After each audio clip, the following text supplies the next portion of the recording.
Assalamu alaikum everyone. Myself Usama Naseem. I am a digital marketer and trainer, and this is the pre-launch activity of e-commerce summit which is going to held in August next month.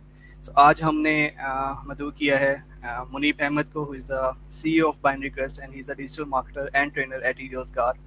और हम लोग discuss करेंगे startups के बारे में कि पाकिस्तान में जो फ्रीलांसर्स हैं वो अपना बिजनेस ऑनलाइन कैसे इस्टेब्लिश कर सकते हैं, वो कहाँ से फंड रेजिंग कर सकते हैं, वो किस तरह से अपने रिसोर्सेज को मैनेज कर सकते हैं। तो हम पूरे स्टार्टअप कल्चर के बारे में डिस्कस करेंगे। मैं वार्मली वेलकम करता हूँ मिस्टर मुनीब अहमद को कि वो आज हमें बताएं कि किस तरह से पाकिस्तान में स्टार्टअप्स किए जा सकते हैं और क्या अपॉर्चुनिटीज़ हैं। अस्सलाम वालेकुम मुनीब। वालेकुम सलाम सामा, thank you for inviting me. आज इंशाल्लाह हम जो टॉपिक है उसके मुतालिक बात करेंगे। और उससे पहले अगर आप कहें तो मैं अपना इंट्रो करवा दूं थोड़ा सा। जी मुनीब, पहले आप थोड़ा सा अपना इंट्रोडक्शन करा दें, अपनी बैकग्राउंड बता दें और फिर हम इंशाल्लाह इसको फॉर्मली लेके चलते हैं। बिल्कुल। मेरा एक्सपीरियंस जो है वो डिजिटल मार्केटिंग में है। पिछले 10 साल या शायद कुछ अरसे ज़्यादा से मैं इसमें काम कर रहा हूँ। जी माशाल्लाह। जो स्टार्ट किया था मैंने वो जॉब से ही स्टार्ट किया था, और कुछ अरसे के बाद आफ्टर 3 to 4 इयर्स मैंने अपने बिजनेस सेट किया। फ्रीलांसिंग तो मैंने साथ ही स्टार्ट कर दी थी। और उसके बाद अभी रिसेंटली मैंने तकरीबन 2.5-3 साल हो चुके हैं मैंने eRoजगार को ज्वाइन किया है। वहाँ पे मैं सर्विसेज प्रोवाइड कर रहा हूँ, साथ साथ अपनी राइट। कंपनी बाइनरी क्रेस्ट को रन कर रहा हूँ। और बहुत अच्छा माशाल्लाह। एक्सपीरियंस है eRoजगार के साथ मेरा। बहुत सारे बच्चों को हम बताते हैं फ्रीलांसिंग क्या होती है, डिजिटल मार्केटिंग क्या होती है, और दूसरी जो स्किल्स हैं वो हम उन्हें सिखाते हैं। जी माशाल्लाह, आपने बड़ा अच्छा किया कि ये बता दिया कि आप कितने सारे लोगों को ट्रेन कर रहे हैं। तो आप थोड़ा सा डिफरेंस बताएंगे कि आप जॉब से क्योंकि स्विच करके आप बिज़नेस की तरफ गए और फिर ट्रेनिंग की तरफ गए, तो जॉब और बिज़नेस या जॉब और स्टार्टअप में क्या डिफरेंस है? क्या हमें जॉब की तरफ फोकस करना चाहिए या पाकिस्तान में जो यूथ है, एक यंग ग्रेजुएट है, उसको अभी से सोचना चाहिए कि जैसे ही उसकी डिग्री कंप्लीट होगी वो बिज़नेस की तरफ मूव करेगा? इन दोनों में आप क्या समझते हैं, क्या डिफरेंस है, कौन सा ज़्यादा सिक्योर है और ज़्यादा बेहतर है? बिल्कुल सामा, जिस वक्त हम पढ़ रहे होते हैं, हमारे स्टूडेंट्स पढ़ रहे होते हैं, तो उनका एक ही मोटिव होता है।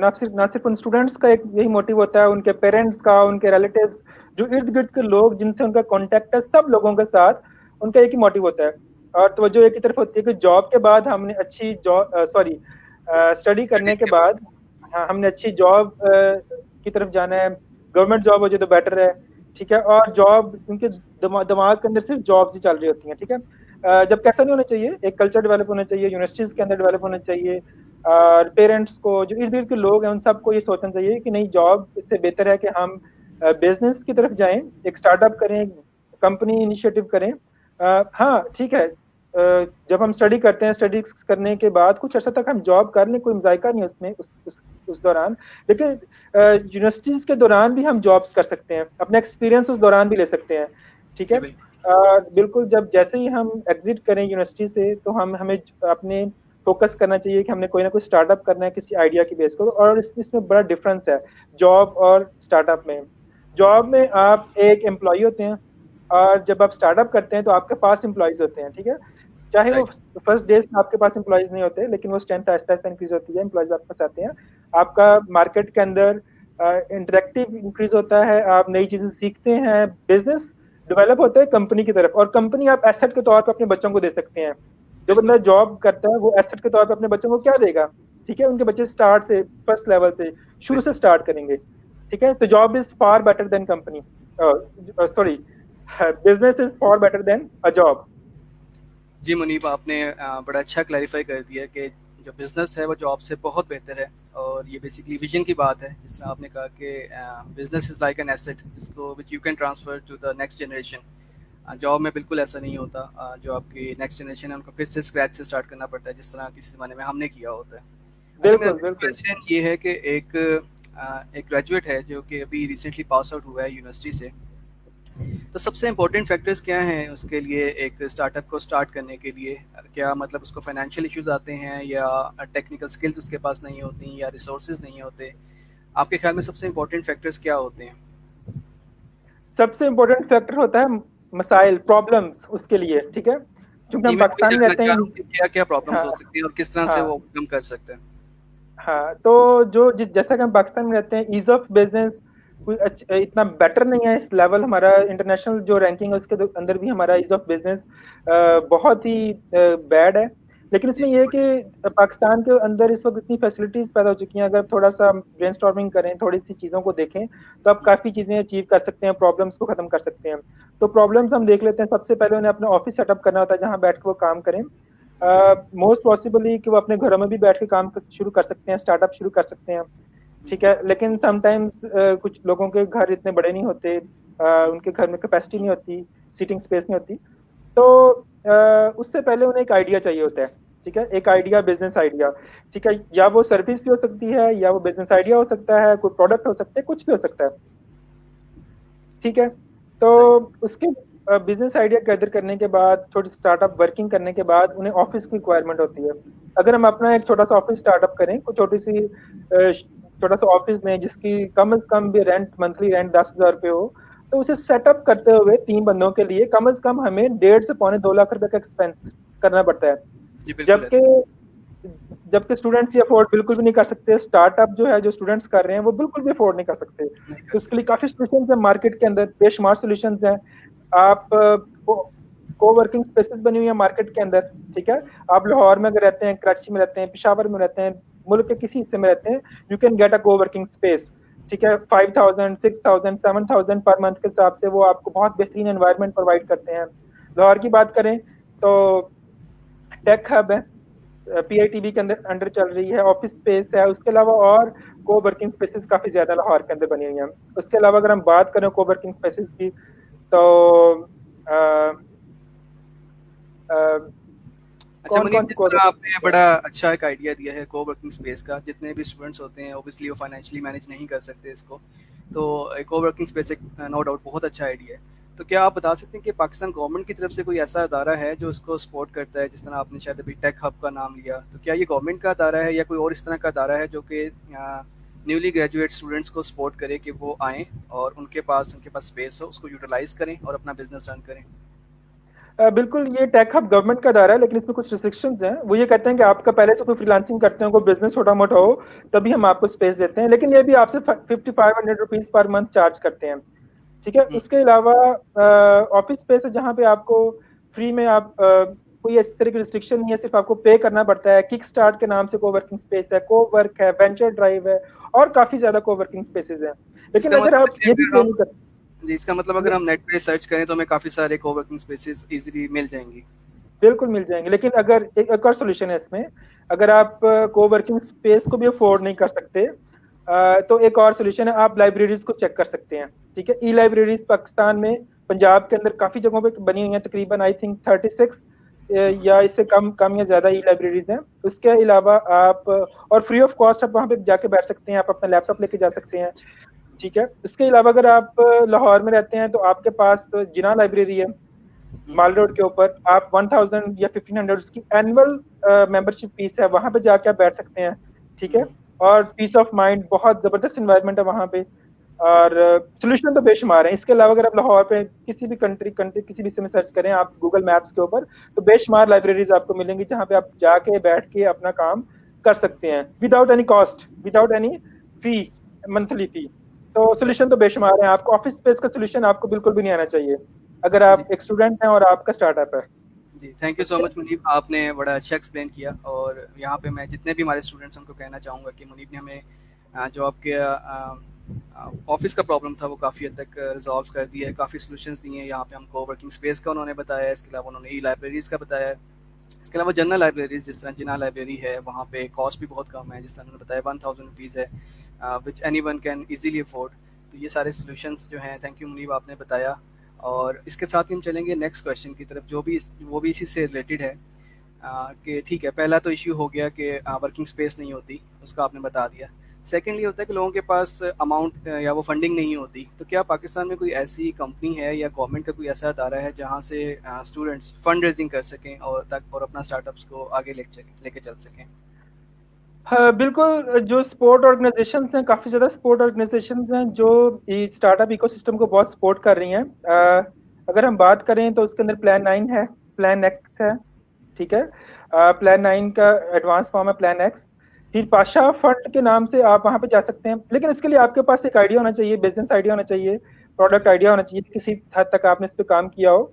और उसके बाद आपको उसे डेवलप करके और मार्केट करने में प्रॉब्लम्स आ रही हों, तो आप प्लान 9 में चले जाएं। गवर्नमेंट ऑफ पंजाब का इंस्टीट्यूट है जिसके अंदर जाके आप अपना आइडिया पिच कर सकते हैं। वहां पे वो आपको ऑफिस स्पेस भी देंगे, अगर आप सक्सेसफुल होते हैं तो वो आपको ऑफिस जबरदस्त। स्पेस देंगे, आपको लैपटॉप दे सकते हैं, देते हैं आपको 15,000 मंथली स्निपेट दे सकते हैं। और अच्छा। इसके अलावा वो आपको चेयर्स, टेबल्स, आपको सर्वर्स, लीगल असिस्टेंस, मार्केट से मेंटोर्स इकट्ठे करके आपको प्रोवाइड करते हैं, ताकि आपको किसी किस्म का प्रॉब्लम्स हो, इशू हो उस प्रोडक्ट को डेवलप करने में या अपनी सर्विस को सेल करने में, तो वो आपको काफी ज्यादा हेल्प आउट करते हैं। अपने जो मेंटोर्स होते हैं वो मार्केट में बड़े बड़े लीडर्स होते हैं जो आईटी कंपनीज को हेड कर रहे होते हैं, और वो राइट। आके उनको असिस्ट करते हैं, उनको उनके जो प्रॉब्लम्स हैं उनको सॉल्व करते हैं, आइडियाज उनको देते हैं।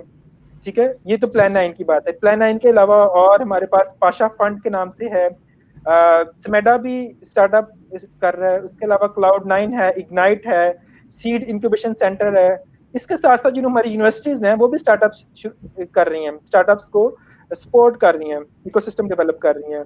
पीयूसीआईटी है पंजाब यूनिवर्सिटी के अंदर, इसके अलावा लम्स है। कोई भी यूनिवर्सिटी, आजकल तो तकरीबन हर यूनिवर्सिटी ने कोशिश कर रही है कि वो अपने स्टूडेंट्स को स्टार्टअप की तरफ लेके जाएं, और ये कल्चर डेवलप कर रही हैं वो यूनिवर्सिटीज। तो अगर आप अपनी यूनिवर्सिटी के अंदर हैं तो आप देखें कि आप क्या आपकी यूनिवर्सिटी आपको इस तरह का वहाँ पे कोई प्लेटफॉर्म है।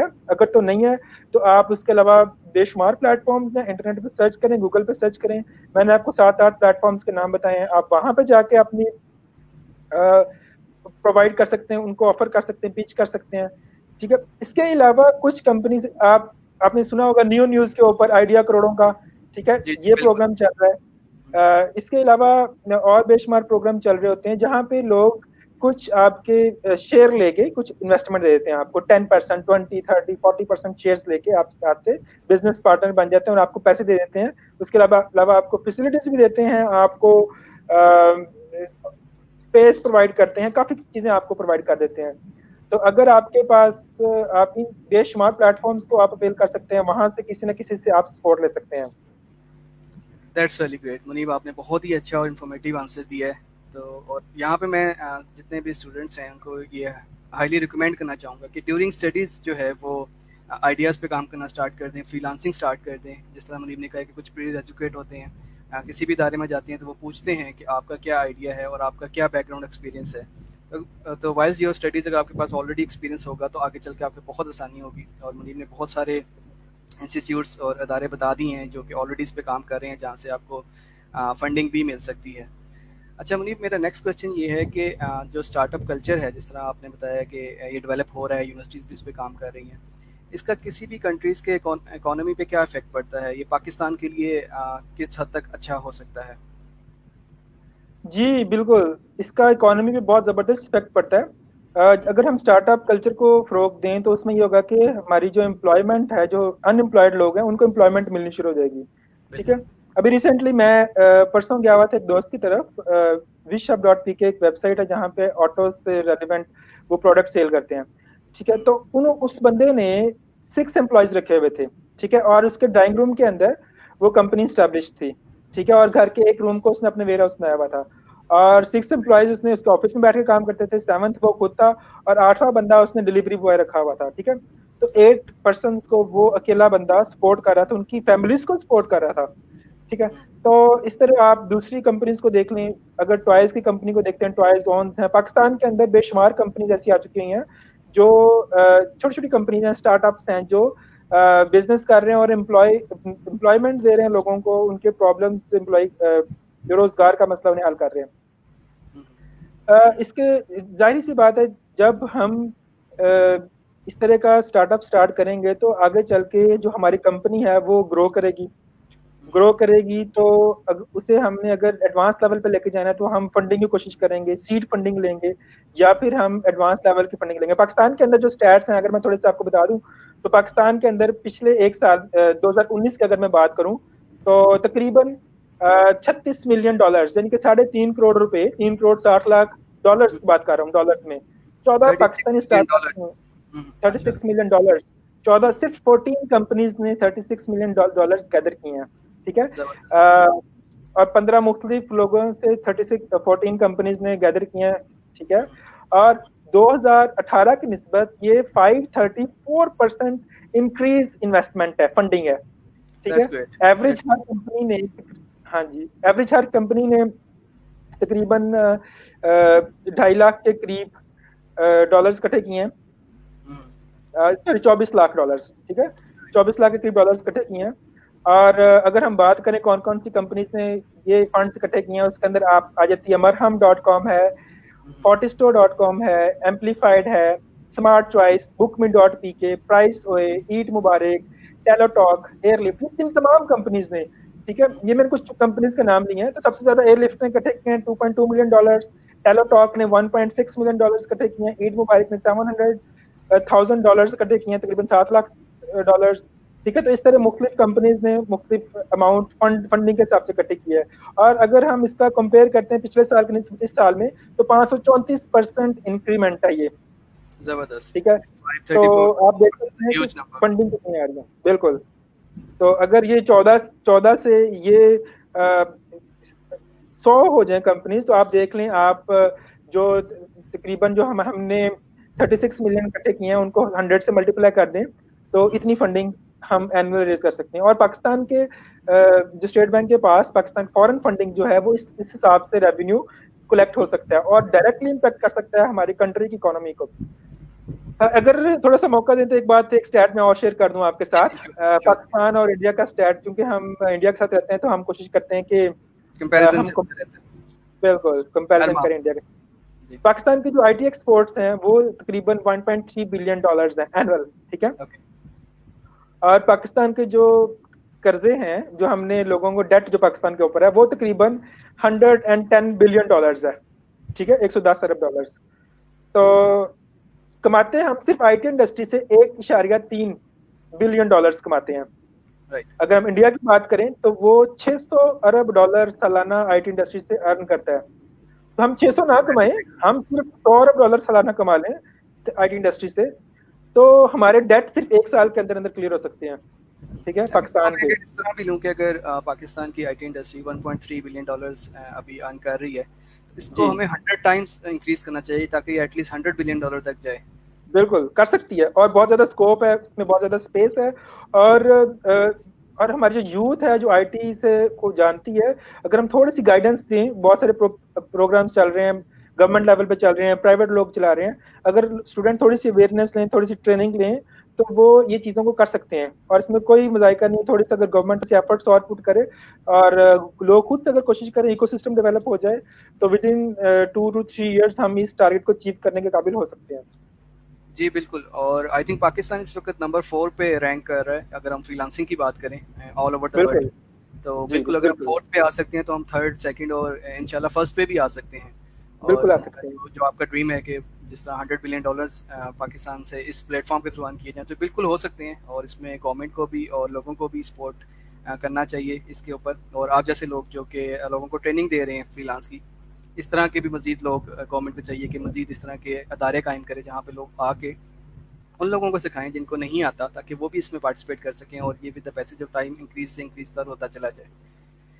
बिल्कुल ओके। तो मुनीब, मेरा नेक्स्ट क्वेश्चन ये है कि आप एक कम्प्रिहेंसिव ओवरव्यू दें कि एक स्टूडेंट है, वो स्टार्टअप करना चाह रहा है, कुछ चीज़ें कुछ फैक्टर्स तो हमने पहले डिस्कस कर लिए हैं कि उसको क्या क्या चाहिए होंगी। आप एक कंप्लीट ओवरव्यू दे दें स्क्रैच से लेके एंड तक कि उसको किस प्रोसेस से गुजरना पड़ेगा टेक्निकली भी, और थोड़े से कुछ कानूनी मामला भी होते हैं, वो किस तरह से अपनी एक कंपनी बिल्ड कर सकता है फ्रॉम स्क्रैच। एक पूरा ओवरव्यू उसका दे दें। जी बिल्कुल, कंपनी बिल्ड करना बहुत आसान है। सबसे पहले आपके पास आइडिया होना चाहिए, जो कि सबसे मुश्किल काम है, थोड़ा सा टेक्निकल काम है। जी। आपके पास आइडिया हो कि आप किस तरह कंपनी डेवलप कर सकते हैं। लोकल मार्केट के अंदर अगर हम देखें तो काफी ज्यादा चाम है, आप हर चीज को ऑनलाइन कर सकते हैं। स्पेशली कोविड-19 के बाद हर चीज ऑनलाइन हो रही है। बिल्कुल। इवन कि अगर आपके घर के अंदर जो वायरिंग होती है, तारें बनाने वाली केबल्स, वो भी ऑनलाइन केबल्स को सेल कर रहे हैं। टाइल्स ऑनलाइन सेल हो रहे हैं, सैनिटरी ऑनलाइन सेल हो रही है। अगर इस लेवल पे जा रहा है तो कपड़े, जूते, टॉयज, ये चीजें तो बात की बात है, ये तो बिल्कुल एडवांस स्टार्ट में ये चीजें ऑनलाइन होती हैं, ठीक है। हर बंदा अपने बिजनेस को ऑनलाइन करना चाह रहा है, तो हम कोई भी एक चीज पकड़ सकते हैं, एक बिल्कुल माइक्रो निश पे काम कर सकते हैं, स्पेसिफिकली एक प्रोडक्ट को पकड़ के उसको ऑनलाइन सेल कर सकते हैं मार्केट के अंदर। अच्छा, इसको आप अगर आप प्रोडक्ट फर्दर एक्सप्लेन करेंगे कि जब आप ऑनलाइन सेल करने की बात करते हैं तो इसमें कौन से प्लेटफॉर्म्स हैं जिनको यूज़ किया जा सकता है, लाइक अपनी प्रोडक्ट कहाँ पे प्लेस करें और कैसे सेल करें, या सिर्फ आप सिंपली एक वेबसाइट बना के सेल कर दें, या ऑलरेडी कुछ प्लेटफॉर्म्स बने हुए हैं उनको यूटिलाइज करें, इसको थोड़ा सा एक्सप्लेन कर दें।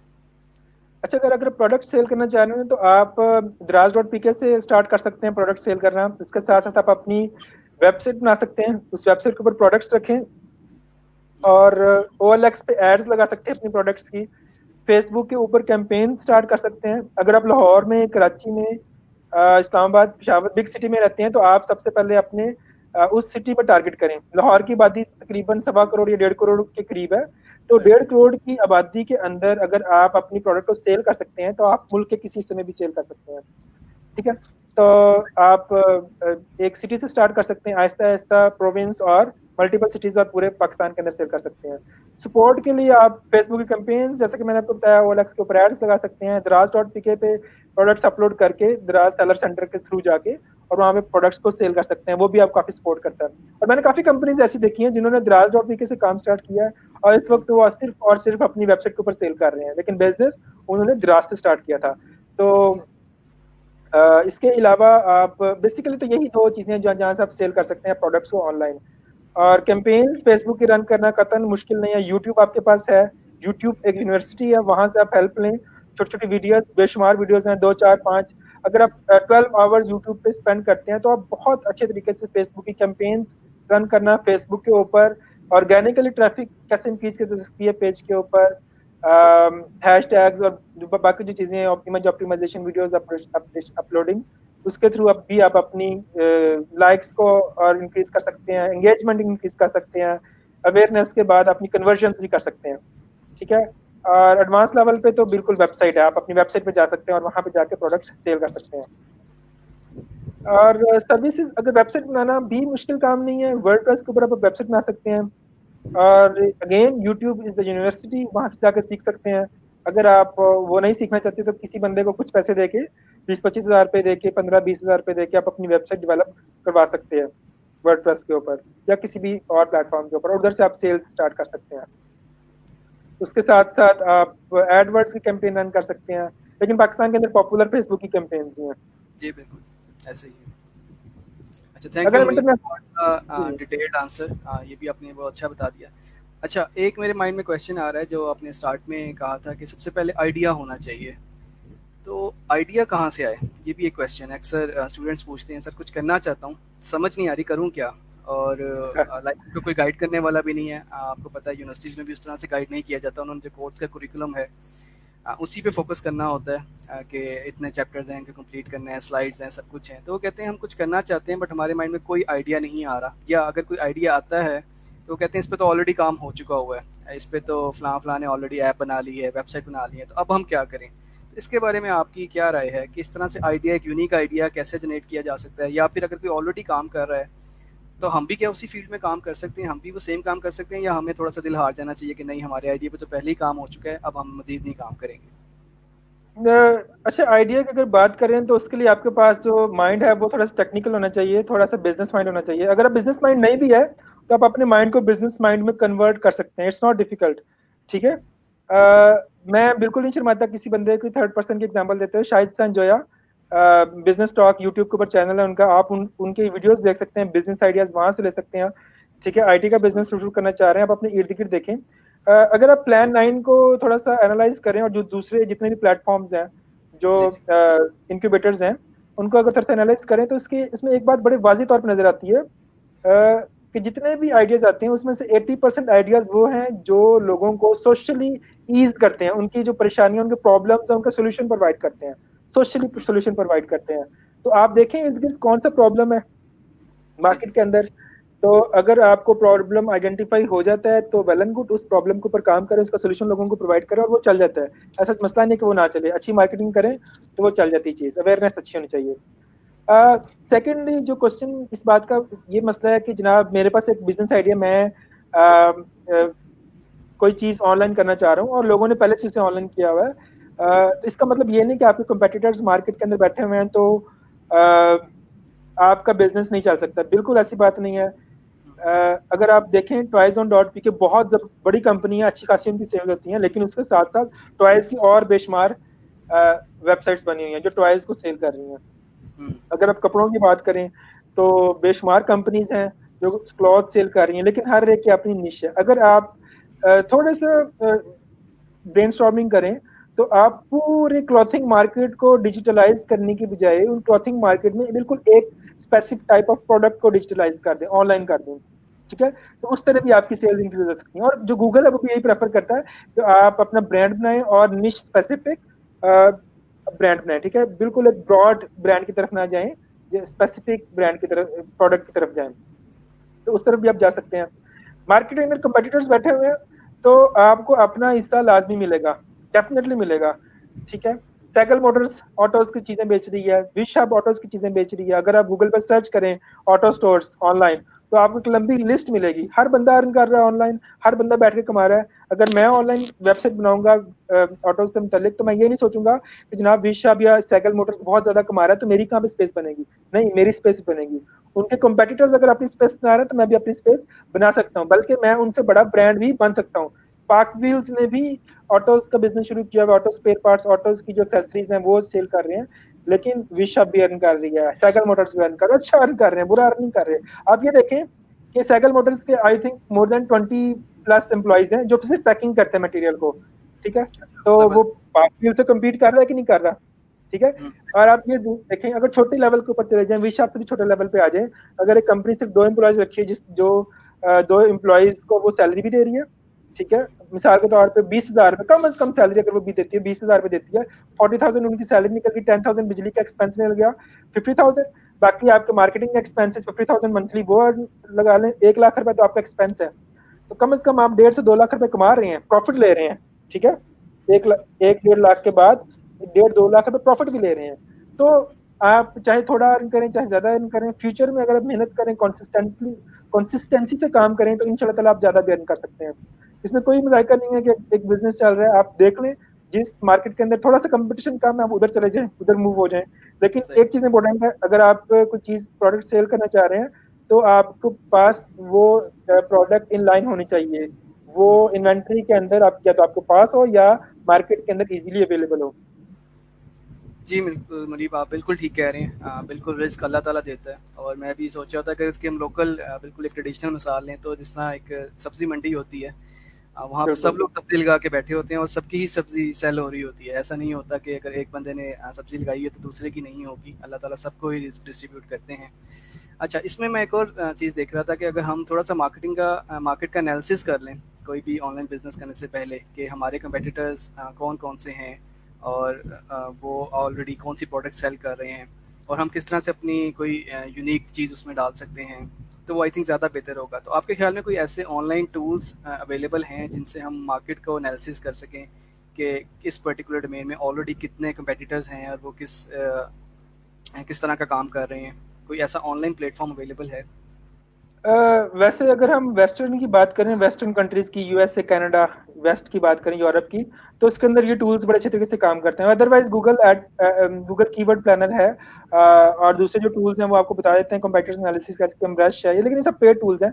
आप गूगल पर सर्च कर लें किसी एक चीज लेकिन को। इसमें एक टूल है लाइक जिस तरह गूगल ट्रेंड है, वो पेड भी नहीं हम्म। है। आई थिंक वो भी यूज़ हो सकता है। बिल्कुल तो बिल्कुल। वो बिल्कुल मैं आपको बताता हूँ, गूगल ट्रेंड्स की भी बात बताता हूँ। गूगल ट्रेंड्स के ऊपर कल मैं सर्च कर रहा था, बेबी से रेलेवेंट एक प्रोडक्ट थी, ठीक है। हुँ, और उसका ट्रेंड का एक बड़ा जबरदस्त चीज ये है कि वो आपको बताता है कि पिछले 5 साल या जब से ट्रेंड बना हुआ है, पिछले 10 साल से उसका हुँ, ट्रेंड कैसा चल रहा है, वो चीज कितनी सेल हो रही है और अब किस लेवल पे चली गई है। ग्राफ अपवर्ड जा रहा है, ग्राफ डाउनवर्ड जा रहा है, फ्यूचर में ग्राफ किस तरफ जाएगा, अच्छा, या फ्यूचर वो प्रेडिक्शंस प्रोडक्ट। भी यानी कि हो जाती हैं वहाँ पे। बिल्कुल फ्यूचर प्रोडिक्शन जब होती है, और वो भी ये भी बताता है कि साल के किन हिस्सों के दौरान इस चीज की सेल ज्यादा होती है जिस या तरह सर्विसेज इवेंट्स को आते हैं ज्यादा कुछ होती यूजुअली है। क्रिसमस पे या ब्लैक फ्राइडे या ईद पे, आई थिंक डिफरेंट इवेंट्स पे भी सेल्स इंक्रीज़ हो जाती हैं। बिल्कुल बिल्कुल। इवन के अगर हम शादियों की बात करें, वेडिंग की, तो ये अप्रैल मई और दिसंबर, नवंबर दिसंबर के दौरान इस शादियों की जो चीजें हैं, फोटोग्राफी, वेडिंग फोटोग्राफर्स, या फिर जो प्रोडक्ट, दूसरी प्रोडक्ट्स होती हैं, कपड़े वगैरह, इनकी जो सेल्स हैं ये इन 2 3 माह के अंदर, 4 माह के अंदर पीक पे होती हैं। बाकी साल भी होती हैं, लेकिन तो 3 4 माह के अंदर, start of the year, end of the year, peak के ऊपर सेल्स होती हैं इनकी। सही, और ये चीज़ मैं आपको बताया था, वहां से ग्राफ से एनालाइज कर सकते हैं कि आपका बिजनेस पूरे साल के दौरान कैसा बिहेव करेगा। सही, ज़बरदस्त। Uh, thank you so much Munib. ये बहुत ही इंफॉर्मेटिव सेशन था। मुनीब ने हमें बताया कि स्टार्टअप्स जो हैं उसके क्या बेनिफिट हैं ओवर जॉब। फिर हमने देखा कि पाकिस्तान में स्टार्टअप्स की क्या अपॉर्चुनिटीज़ हैं, कहाँ से फंडिंग ली जा सकती है, अपना ऑफिस अगर आपके पास नहीं है तो आप कैसे को वर्किंग स्पेस को यूटिलाइज कर सकते हैं, आप लाइब्रेरीज को यूज़ कर सकते हैं। फिर मुनीब ने बताया डिफरेंट ऐसी ऑर्गेनाइजेशंस और इंस्टीट्यूट्स हैं जो आपको हेल्प आउट करते हैं, यूनिवर्सिटीज़ हेल्प आउट करती हैं, वहाँ से जाके स्टूडेंट्स अपना स्टार्टअप जो है वो लॉन्च कर सकते हैं। बट इसके लिए एक आइडिया होना बहुत ज़रूरी है, थोड़ा सा आपका एक्सपीरियंस होना ज़रूरी है। और इसमें रिकमेंडेशंस यही हैं कि ड्यूरिंग योर स्टडीज़ आप फ्रीलांसिंग पे काम स्टार्ट कर दें, आप अपनी अर्निंग स्टार्ट कर दें, ताकि जब आप प्रोफेशनली करियर में जाएं तो आपको किसी भी तरह की कोई प्रॉब्लम ना हो, आपके पास ऑलरेडी एक अच्छा एक्सपीरियंस हो। सो थैंक यू समझ सो मच। में जी जी। मैं थोड़ी सी इनपुट करना चाह रहा हूँ। ये तो हमने लोकल मार्केट की बात की। इंटरनेशनल मार्केट के अंदर मैं एक दो कंपनीज को जानता हूँ। वो इंटरनेशनल मार्केट के अंदर काम कर रहे हैं। बिल्कुल स्टार्ट उन्होंने स्टार्ट किया था। इवन के मैं एक कंपनी को जानता हूँ जिसने जो डिजिटल सर्विसेज प्रोवाइड करती है, website development, apps development, digital marketing की सर्विसेज। उसके अंदर उन्होंने जो अपनी मार्केटिंग की थी, दो तीन तरीके होते हैं मार्केटिंग करने के। या तो आप एडवर्ड्स के ऊपर कैंपेन रन कर लें, या आप वहां से कोई एजेंसी ढूंढ लें। तो उस एजेंसी ने उसके अंदर से मेरी बात हुई, तो बहुत बड़ी एजेंसी है न्यूयॉर्क के अंदर। वो 2019 के अंदर टॉप 10 एजेंसीज में शुमार होती रही है। 2014 में काम स्टार्ट किया था उस एजेंसी ने। मैं तो वो ये कह रहे थे कि हमने काम स्टार्ट किया था ईमेल मार्केटिंग से। ठीक है। मैं खुद से बैठ के, और मैं उस बंदे को, मेरा पर्सनल एक्सपीरियंस उस बंदे के साथ, मैं खुद से बैठ के ईमेल करता था। और 3-4 घंटे मुसलसल ईमेल्स उनके साथ फॉलो अप करना, उनको देखना, उनके साथ बार्गेनिंग करना। और ईमेल्स के थ्रू उन्होंने अपनी कंपनी स्टैब्लिश की। उन्हें एक दो क्लाइंट्स मिले जहां से एक दो एजेंसी से उनके राब्ते हुए, और वहां से उनका बिजनेस ऐसा स्टैब्लिश हुआ कि अभी वो पाकिस्तानी मार्केट के अंदर 22 ऑर्डर्स लेते हैं। और अपने भी उनके एम्प्लॉयज हैं, ठीक है। उनके 50+ एम्प्लॉयज हैं अपने। और बाहर से ऑर्डर लेते हैं, और आगे लोकल जो मार्केट के अंदर कंपनीज बैठी हैं पाकिस्तान के अंदर, सॉफ्टवेयर हाउसेज हैं, उनको बिजनेसेस देते हैं कि आप ये इस बिजनेस को, इस वेबसाइट की एसईओ कर रहे हैं, ये वेबसाइट कंप्लीट कर दें, ये ऐप डेवलप कर दें। और वो उनसे लेके आउटसोर्स करते हैं पाकिस्तानी मार्केट के अंदर। और this is the one example. The second example is Usman Bhatt को शायद आप लोग जानते हो। उनका रिपेयरिंग का रिपेयर डेस्क के नाम से कंपनी है। तो उनसे मेरी बातचीत हुई थी, तो वो मुझे बता रहे थे कि लिटरली उन्होंने कॉल्स के ऊपर काम शुरू किया था। उन्होंने गूगल लोकल से देखा। उनका बेसिकली जो सॉफ्टवेयर था वो ये करता था कि ऑटोमेट करता था रिपेयर्स की, जो प्रोडक्ट्स शॉप्स का बिजनेस ऑटोमेट करता था। कोई मोबाइल रिपेयरिंग शॉप है, कोई इलेक्ट्रॉनिक्स की रिपेयरिंग शॉप है, लैपटॉप रिपेयरिंग शॉप है, कोई भी रिपेयरिंग शॉप है, तो उनके बिजनेसेस को ऑटोमेट करता है, उन्हें एक सीएमएस प्रोवाइड करता है। तो उन्होंने यूएसए के अंदर, कनाडा के अंदर, ऑस्ट्रेलिया के अंदर, यूरोप के अंदर, इन तमाम कंट्रीज में उन्होंने कॉल्स की। येलो पेजेस से मुख्तलिफ वेब जो डायरेक्टरीज होती हैं वहां से उनके फोन नंबर्स उठाए, कंपनीज उठाई, बंदे बैठाए, कॉल्स करवाई उनसे। उन्होंने उन्हें वो अपनी प्रोडक्ट सेल की, और उन्होंने अपना बिजनेस इस लेवल से स्टार्ट किया।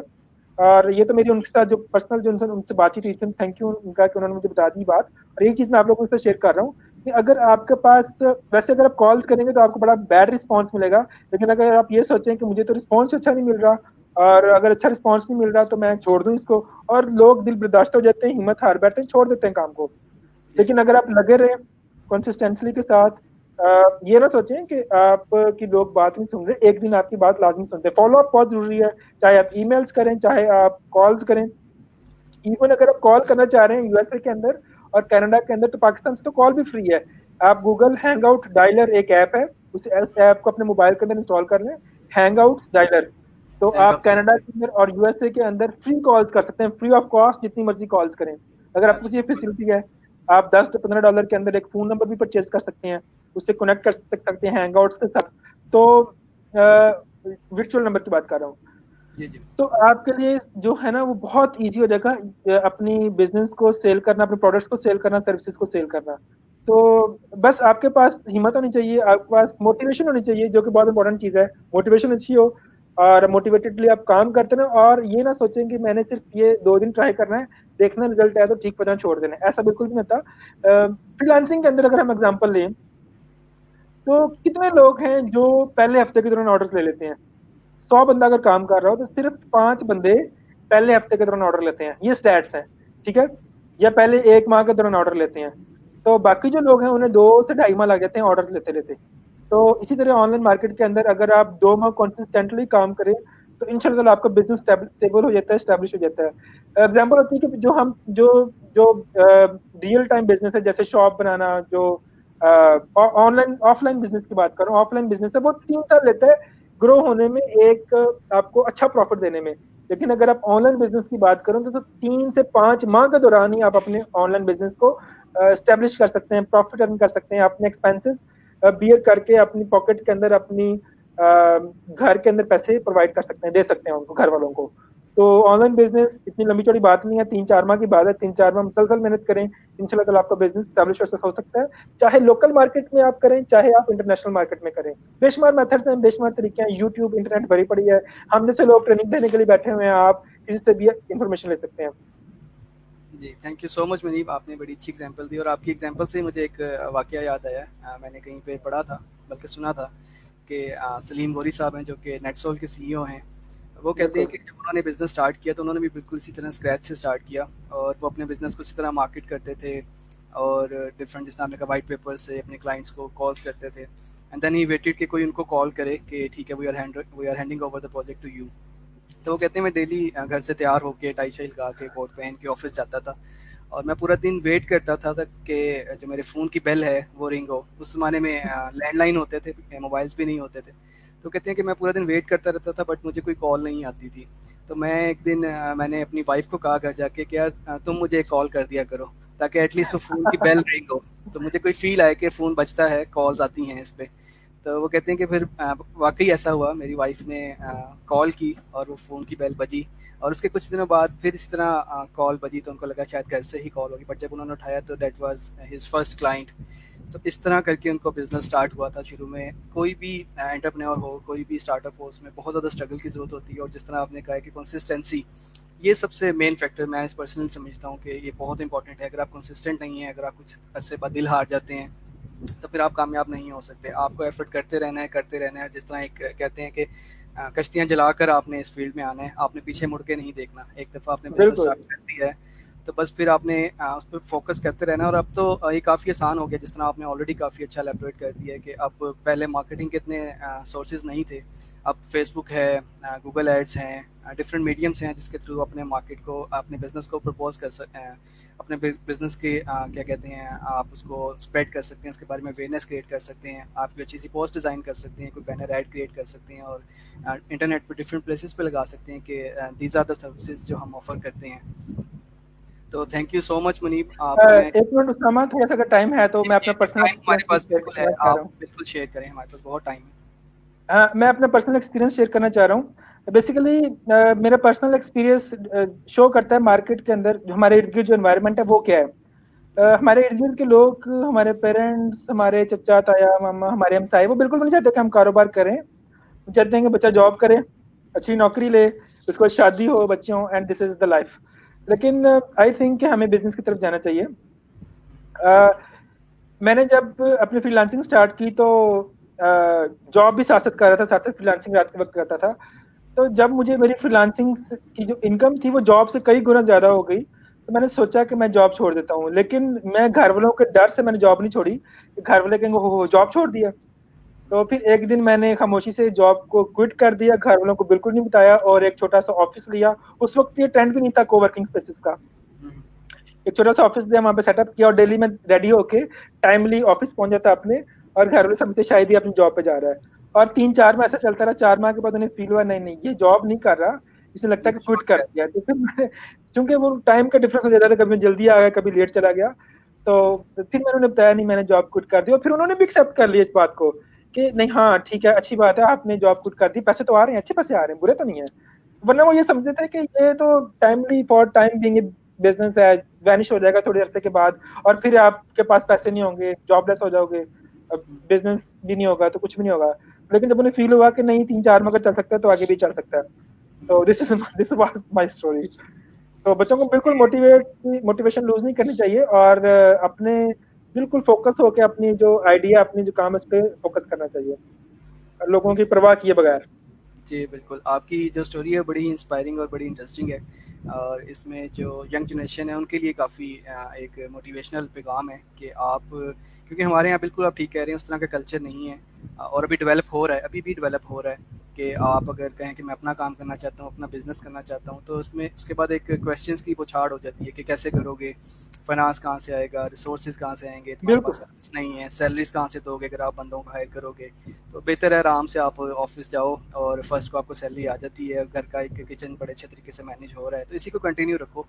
आप क्यों एक नए प्रॉब्लम्स में पड़ रहे हो। बट मैं यहाँ पे बताना चाहूँगा कि ये बेसिकली प्रॉब्लम्स नहीं है। ठीक है, बिजनेस में भी प्रॉब्लम्स आते हैं, बट इसमें आप देखेंगे आप कितनी अपॉर्चुनिटीज़ क्रिएट कर रहे हैं दूसरे लोगों के लिए भी। पहले आप जॉब में खुद अर्न कर रहे होते हैं, बट बिजनेस में आपके प्लेटफॉर्म के थ्रू डिफरेंट लोग अर्न कर रहे होते हैं, डिफरेंट ख़ानदान अर्न कर रहे होते हैं, उनके किचन चल रहे होते हैं।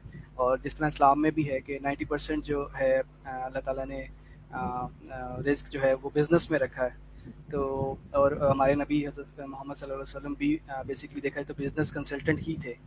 और हमें भी उन्हीं को फॉलो करना चाहिए।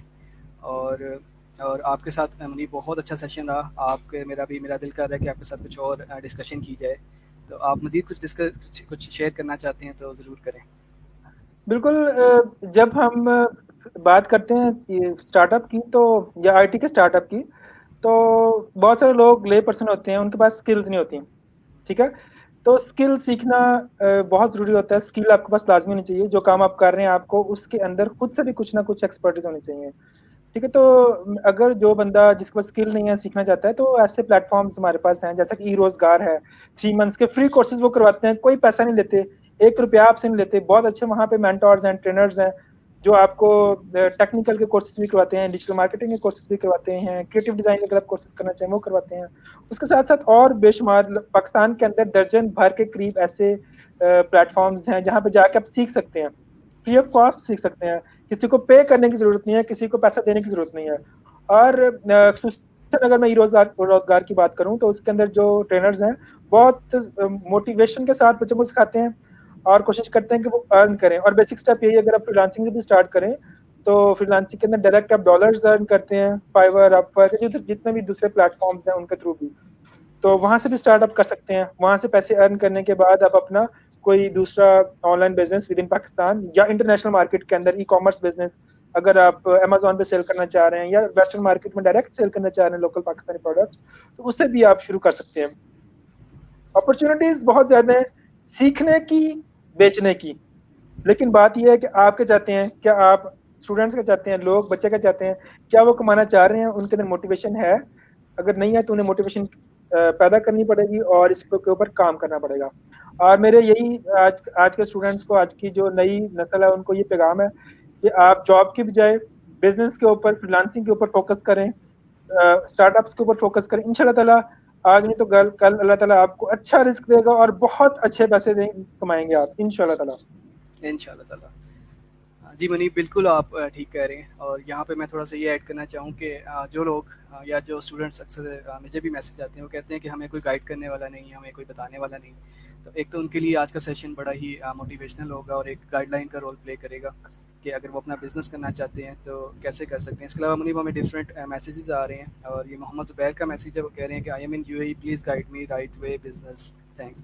तो ज़ुबैर, आपको ऑलरेडी मुनीब ने काफ़ी प्लेटफॉर्म्स बता दिए हैं। और स्टार्टअप आप कहीं पे भी करें, बेसिक चीज़ें वही हैं कि आपके पास एक आइडिया होना चाहिए, आपके पास फिर आपने एक टीम बिल्ड करनी है, और फिर आपने मार्केट रिसर्च करनी है, और फिर आपने देखना है कि किस तरह से अपनी प्रोडक्ट को प्रमोट करके वहाँ से रेवेन्यू जनरेट कर सकते हैं।